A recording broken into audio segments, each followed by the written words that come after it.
हम में से हर किसी ने अपनी जिंदगी में कभी ना कभी तंबाकू से जुड़ा कोई ना कोई उत्पाद जरूर खरीदा होगा। लेकिन उन उत्पादों में एक चीज आप सभी को जरूर कॉमन देखने को मिली होगी, और वो है इस तरह का चित्र जिसमें ये साफ लिखा होता है कि तंबाकू का सेवन करने वाले की दर्दनाक मौत होती है। और तो और अब तो कई तंबाकू उत्पादों में कैंसर रोगी की तस्वीर भी छपी देखने को मिलती है। इन चित्रों से भारत सरकार का मकसद सिर्फ इतना होता है कि लोगों को तंबाकू के सेवन से रोका जाए। लेकिन अब सवाल ये उठता है कि अगर तंबाकू इतना ही ज्यादा खतरनाक है तो सरकार इसे उठाकर बैन क्यों नहीं कर देती? सवाल वाजिब है भाई। जब तंबाकू इतनी बड़ी संख्या में हो रही मौत का कारण बन रहा है तो इसे बैन करने में सरकार को क्या परेशानी है?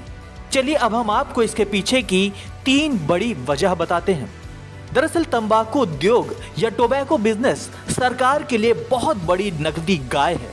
आपको जानकर हैरानी होगी कि ये उद्योग हमारे देश के उत्पाद शुल्क यानी एक्साइज रेवेन्यू में लगभग 10% का अकेला ही योगदान देता है।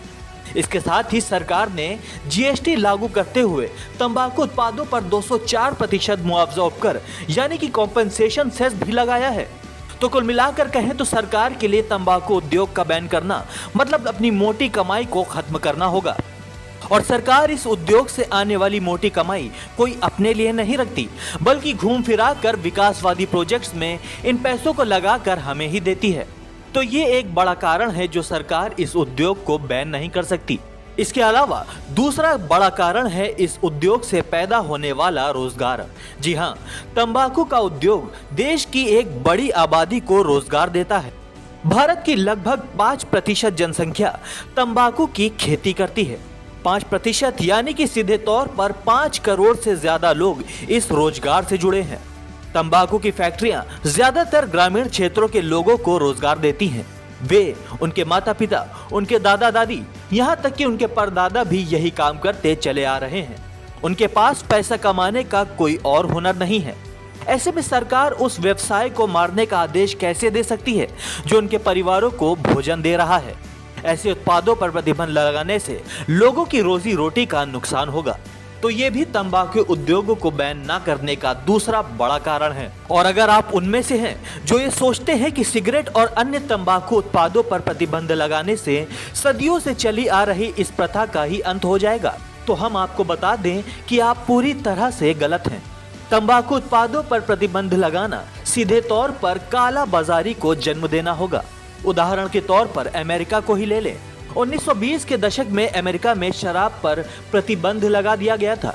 क्योंकि शराब आसानी से उपलब्ध नहीं थी, इसलिए उसने कई शराब माफियाओं को जन्म दिया। शराब के अवैध धंधे से शराब के धंधेबाजों ने जमकर काली कमाई की। अब अगर बात करें भारत की, जहां के हर कोने में माफिया अपना पहले ही साम्राज्य चला रहे हैं, ऐसे देश में इन उत्पादों को बैन करना महज बचकाना हरकत ही होगी।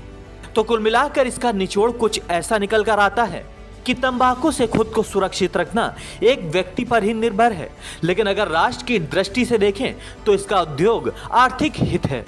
और रही बात तंबाकू से होने वाली बीमारियों की, तो तंबाकू उत्पादों के सेवन के परिणामों के बारे में आपको शिक्षित करने के लिए भारत सरकार अपनी भूमिका लगातार निभा रही है। अब ये आपकी जिम्मेदारी है कि आप अपने स्वास्थ्य का खुद ध्यान रखें। हमें उम्मीद है कि अब तक आप समझ चुके होंगे कि भारत सरकार के लिए तंबाकू उद्योग पर शिकंजा कसना देश के लिए कितना घातक हो सकता है। डेस्क रिपोर्ट, चौपाल दर्पण।